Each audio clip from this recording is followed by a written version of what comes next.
बिस्मिल्लाहिर्रहमानिर्रहीम। अस्सलाम वालेकुम friends, hopefully you all are fine. So unit 8 energy के आज जो हम फॉर्म स्टडी करेंगे वह है nuclear energy, electrical energy, chemical energy and kinetic energy. और ये टॉपिक आपकी बुक के पेज नंबर 80 to 81 मेंशन है। So starting from nuclear energy, nuclear energy की एक फॉर्म है। ये भी स्टोर्ड एनर्जी होती है और ये एनर्जी स्टोर्ड होती है इन द न्यूक्लियस। न्यूक्लियस क्या होता है? एटम्स हमने स्टडी किया था प्रीवियस चैप्टर में कि everything around us is made up of atoms. हमारे आसपास मौजूद हर एक चीज़ टाइनी पार्टिकल छोटे छोटे ज़र्रों से मिलकर बनी होती है और उनको हम एटम्स कहते हैं। एक एटम की अगर हम बात करें तो एक एटम का सेंटर वाला जो पार्ट होता है उसको हम न्यूक्लियस कहते हैं। उस पर पॉजिटिव चार्ज होता है और इस न्यूक्लियस के साइड पे इस तरह के पाथ्स बने होते हैं, रास्ते बने होते हैं, उनमें इलेक्ट्रॉन्स जो है वो मूव कर रहे होते हैं। तो एक एटम के दो मेजर पार्ट होते हैं, एक सेंटर में होता है न्यूक्लियस और दूसरा जो पार्ट है उसका वो है इलेक्ट्रॉन्स। इलेक्ट्रॉन्स एक भी हो सकते हैं, दो भी हो सकते हैं, डिफरेंट भी हो सकते हैं डिफरेंट एटम्स के। तो ये इलेक्ट्रॉन इस न्यूक्लियस के आसपास मूव करते हैं, बिल्कुल वैसे ही जैसे कि हमारे यूनिवर्स में सेंटर में सन प्रेजेंट है और सन के आसपास प्लैनेट्स रिवॉल्व कर रहे होते हैं। तो वैसे ही सपोज कर लें ये जो न्यूक्लियस है ये एटम का जो है ये सन है, सेंटर है, और जिस तरह प्लैनेट सन के अराउंड रिवॉल्व करते हैं वैसे ही ये इलेक्ट्रॉन्स जो है ये न्यूक्लियस के आसपास मूव करते हैं। तो ये जो सेंटर में न्यूक्लियस है एटम का, इस न्यूक्लियस में जो एनर्जी स्टोर्ड होती है इसको न्यूक्लियर एनर्जी कहते हैं। ये एनर्जी रिलीज दो तरह से होती है, दो रिएक्शंस होते हैं। एक रिएक्शन को कहते हैं न्यूक्लियर फिजन रिएक्शन और दूसरा न्यूक्लियर फ्यूजन। न्यूक्लियर फिजन कहते हैं स्प्लिटिंग ऑफ एटम्स, एटम का स्प्लिट होना, ब्रेक हो जाना। For example atoms of heavy element, heavy element means के ऐसा एटम जिसमें बहुत सारे इलेक्ट्रॉन्स प्रेजेंट होते हैं, लार्ज साइज होता है इनका।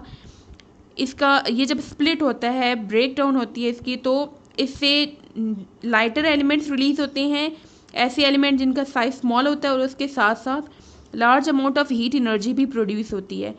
तो ये हीट एनर्जी कहाँ से आई है? ये इस हैवी एलिमेंट जो एलिमेंट है उसके बहुत सारे एटम्स होते हैं। तो ये जो हैवी एलिमेंट है यूरेनियम कहते हैं इसको, कैपिटल यू इसका सिंबल है।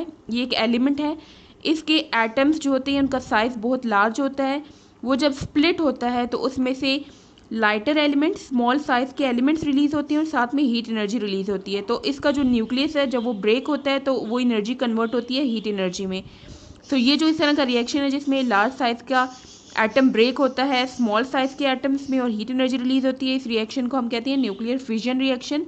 और इसमें क्या हो रहा है? न्यूक्लियर एनर्जी कन्वर्ट हो रही है हीट एनर्जी में। न्यूक्लियर फ्यूजन इसका ऑपोजिट होता है, इसमें स्प्लिटिंग होती है एटम की और इसमें एटम फ्यूज़ होते हैं। लाइक हाइड्रोजन एटम जो है ये लाइटर एलिमेंट है, स्मॉल साइज़ के होते हैं, वो जब कंबाइन होते हैं तो उससे लार्ज साइज़ का एटम बनता है और उस दौरान भी हीट एनर्जी रिलीज़ होती है, lot of heat energy release होती है। सो यहाँ पे भी ये जो रिएक्शन है इस दौरान भी जो एनर्जी रिलीज़ होती है हीट एनर्जी की फॉर्म में वो न्यूक्लियर एनर्जी होती है। सो ये दोनों रिएक्शन जो है न्यूक्लियर फिजन रिएक्शन और न्यूक्लियर फ्यूजन रिएक्शन, दोनों में एनर्जी रिलीज़ होती है in the form of heat. Uses of nuclear energy, it can be use for peaceful purposes. ये जो एनर्जी होती है लाइक एटम बॉम्ब्स जो होते हैं उसमें जो एनर्जी रिलीज़ होती है वो ये न्यूक्लियर एनर्जी होती है और बहुत ज़्यादा अमाउंट में ये एनर्जी रिलीज़ होती है। तो उस एनर्जी को अगर हम इस्तेमाल करें तो हम पीसफुल पर्पजेस के लिए इस्तेमाल कर सकते हैं। लाइक वार्स वगैरह में अगर ना इस्तेमाल कर सकें तो अच्छे कामों के लिए भी इस्तेमाल की जा सकती है। फॉर प्रोड्यूसिंग इलेक्ट्रिसिटी, क्योंकि ये अमाउंट लार्ज अमाउंट में बहुत ज़्यादा ये एनर्जी रिलीज़ होती है तो इसका हम यूज़ करके इलेक्ट्रिसिटी भी प्रोड्यूस कर सकते हैं। मिलिट्री पर्पजेज़ के लिए आर्मी में जो मिलिट्री पर्पजेस होते हैं उसके लिए भी इस्तेमाल होते हैं। लाइक वार्स वगैरह में इसका इस्तेमाल होता है। न्यूक्लियर वेपन्स होती हैं उसमें भी इनका जंगी जो हथियार होते हैं उसमें जो न्यूक्लियर एनर्जी का इस्तेमाल होता है उनको न्यूक्लियर वेपन्स कहा जाता है। तो ये डिफरेंट पर्पजेज़ के लिए इसका इस्तेमाल किया जाता है। नेक्स्ट एनर्जी की जो फॉर्म है, कॉमन फॉर्म है electrical energy, and we relies heavily on it. हम बहुत ज़्यादा डिपेंडेंट है इलेक्ट्रिकल एनर्जी पे, आजकल तो बहुत ज़्यादा इसका इस्तेमाल हो रहा है to light our homes, shops वगैरह, ऑफिसेज, हर जगह लाइट अप करने के लिए, लाइट्स प्रोड्यूस करने के लिए इसका इस्तेमाल किया जाता है। फैक्ट्रीज़ में मशीन्स वगैरह चलाने के लिए इसका इस्तेमाल किया जाता है। कम्युनिकेशन पर्पजेज़ के लिए इस्तेमाल होता है। इंटरनेट वगैरह सब के लिए इलेक्ट्रिसिटी चाहिए होती है। इंटरटेनमेंट सिस्टम्स के लिए भी इस्तेमाल होता है। Modern technologies, mobile phones, computers वगैरह उसको भी चलाने के लिए हम इलेक्ट्रिसिटी इस्तेमाल करते हैं। इलेक्ट्रिकल एनर्जी में बेसिकली इलेक्ट्रिकल चार्जेस होते हैं।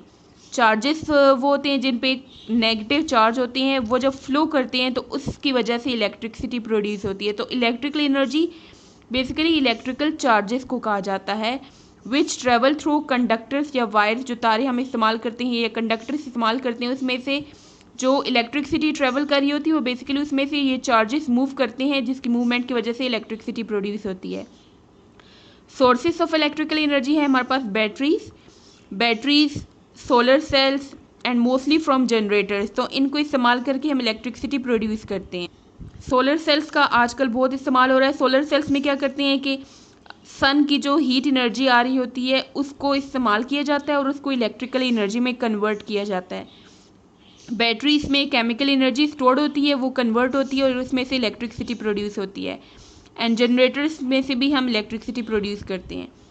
Generators are basically driven by outside sources. Generators को भी चलाने के लिए हमें कोई सोर्स चाहिए होता है, like steam turbines, wind turbines, water turbines. Turbines को यूज़ करके जनरेटर्स को चलाया जाता है और ये टर्बाइंस को चलाने के लिए भी हमें एनर्जी चाहिए होती है। डिफरेंट टर्बाइंस होती हैं। स्टीम टर्बाइन कहते हैं वो टर्बाइन जिनको चलाने के लिए हम स्टीम का इस्तेमाल करते हैं। स्टीम भाप जो निकलती है, और ये कहाँ से आती है? बर्निंग से आती है।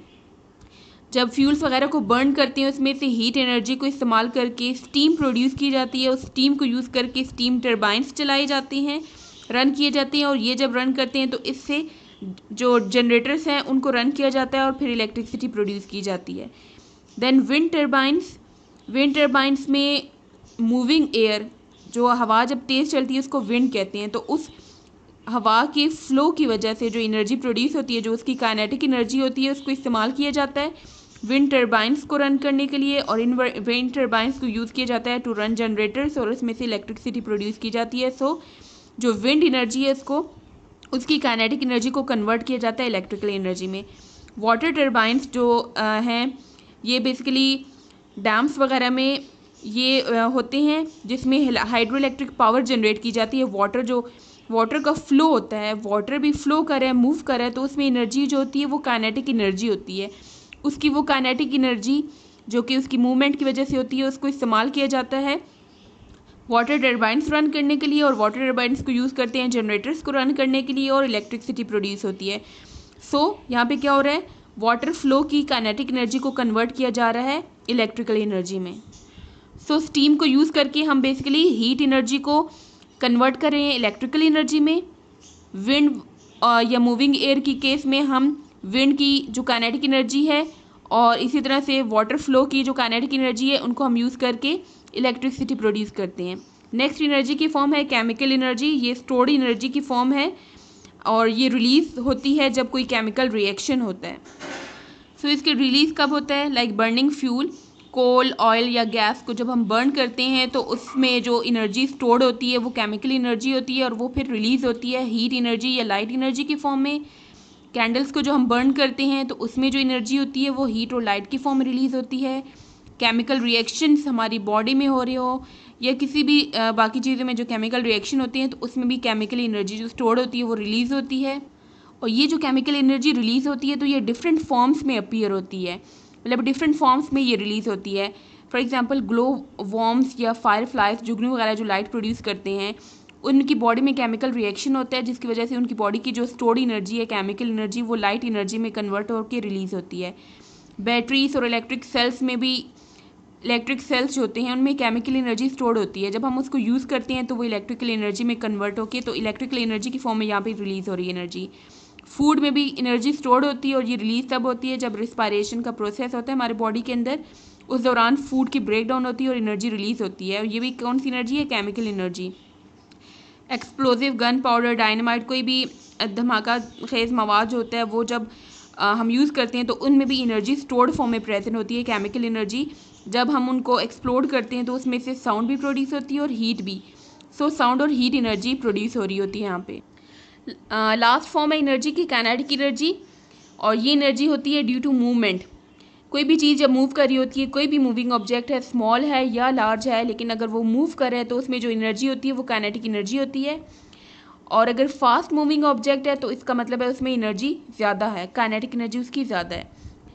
विंड मिल या विंड टर्बाइंस जो हैं, अभी भी जो हमने एग्जांपल इलेक्ट्रिकल एनर्जी वाली टॉपिक में अभी हमने पढ़ा कि विंड मिल या विंड टर्बाइंस में क्या करते हैं, विंड जो तेज़ हवा चल रही होती है उसमें उसके मॉलिक्यूल तेज़ मूव कर रहे होते हैं, फास्टली मूव कर रहे हैं, तो उनमें काइनेटिक एनर्जी होती है। सो उस काइनेटिक एनर्जी को कैप्चर किया जाता है, we capture the kinetic energy of wind, और फिर उसको इस्तेमाल किया जाता है टू प्रोड्यूस इलेक्ट्रिसिटी। सो यहाँ पे काइनेटिक एनर्जी को भी इस्तेमाल किया जाता है, यूज़ में लाया जाता है। और ये काइनेटिक एनर्जी किस वजह से होती है, due to movement of millions of fast moving particles of air. Wind किसे कहते हैं, तेज़ हवा के चलने को, एयर को ही कहते हैं, जो कि मूविंग एयर होती है। और एयर में क्या है, पार्टिकल्स होते हैं, बहुत सारे पार्टिकल्स होते हैं, thousands of millions of particle होते हैं, और हर एक पार्टिकल तेज़ मूव कर रहा होता है, फास्टली मूव कर रहा होता है, और हर एक पार्टिकल में काइनेटिक एनर्जी होती है। तो इस तरह से लॉट ऑफ एनर्जी इस्तेमाल की जाती है और उसको कन्वर्ट किया जाता है इलेक्ट्रिकल एनर्जी में। Open page number 93 of your textbook, question number 7, write down as many energy changes as you can think of which take place at a fun fair. कि फ़न फेयर के दौरान जो energy changes हो रही होती हैं, आपके ख्याल में जो भी चेंजेस हो रही होती हैं वो मेंशन करें। तो जो आप फ़न फेयर पे जब आप जाते हैं तो अगर आप वहाँ पे ऑब्ज़र्व करें तो आपको बहुत सी एनर्जी चेंजेस वहाँ पे देखने को मिलेंगी। फॉर एग्ज़ाम्पल जो स्विंग्स वगैरह पे आप जाते हैं या कोई भी झूला होता है जो हाइट पे प्रेजेंट है, तो उसमें हाइट पे प्रेजेंट होने की वजह से इसमें एनर्जी होती है पोटेंशियल एनर्जी। और जैसे ही वो हाइट से झूला मूव करता है, for example roller coaster height पे प्रेजेंट होता है, जैसे ही वो मूव करता है तो उसकी पोटेंशियल एनर्जी कन्वर्ट हो जाती है इनटू काइनेटिक एनर्जी। अब इस दौरान जब रोलर कोस्टर नीचे आ रहा होता है तो उसके टायर्स वगैरह में फ्रिक्शन भी होती है, रगड़ होती है, तो रगड़ की वजह से एनर्जी जो रिलीज़ होती है वो हीट एनर्जी होती है, वो जगह गर्म हो जाती है। सो पोटेंशियल एनर्जी के काइनेटिक एनर्जी में भी कन्वर्ट होती है और साथ में हीट एनर्जी में भी कन्वर्ट हो रही होती है। Then chemical energy into light energy. Chemical energy जो स्टोर्ड फॉर्म में एनर्जी होती है, लाइक वहाँ पे सेल्स वगैरह का, बैटरीज का भी इस्तेमाल होता है लाइट प्रोड्यूस करने के लिए, तो उसमें वहाँ पे क्या हो रहा होता है, वो केमिकल एनर्जी जो बैटरीज की होती है वो लाइट एनर्जी में कन्वर्ट हो रही होती है। देन साउंड सिस्टम्स के लिए भी प्रॉपर अरेंजमेंट होती है, वहाँ पे भी क्या हो रहा था, इलेक्ट्रिकल एनर्जी कन्वर्ट हो रही होती है साउंड एनर्जी में, और साउंड के साथ साथ हीट एनर्जी भी प्रोड्यूस हो रही होती है। सो इलेक्ट्रिकल एनर्जी की कन्वर्जन हो रही है इनटू साउंड एनर्जी, और साथ में इलेक्ट्रिकल एनर्जी हीट एनर्जी की फॉर्म में कन्वर्ट हो रहा है। तो ये डिफरेंट एनर्जी चेंजेस है जो आपको देखने को मिलती हैं, आप ऑब्जर्व कर सकते हैं एट अ फन फेयर। सो आज का आपका होमवर्क है, read the topics on page 80 to 81, जो रिमेनिंग फॉर्म्स ऑफ एनर्जी हैं वो आपने अच्छे से रीड करने हैं। Write and learn the exercise question number 7 on your notebook. See you next time, अल्लाह हाफिज़।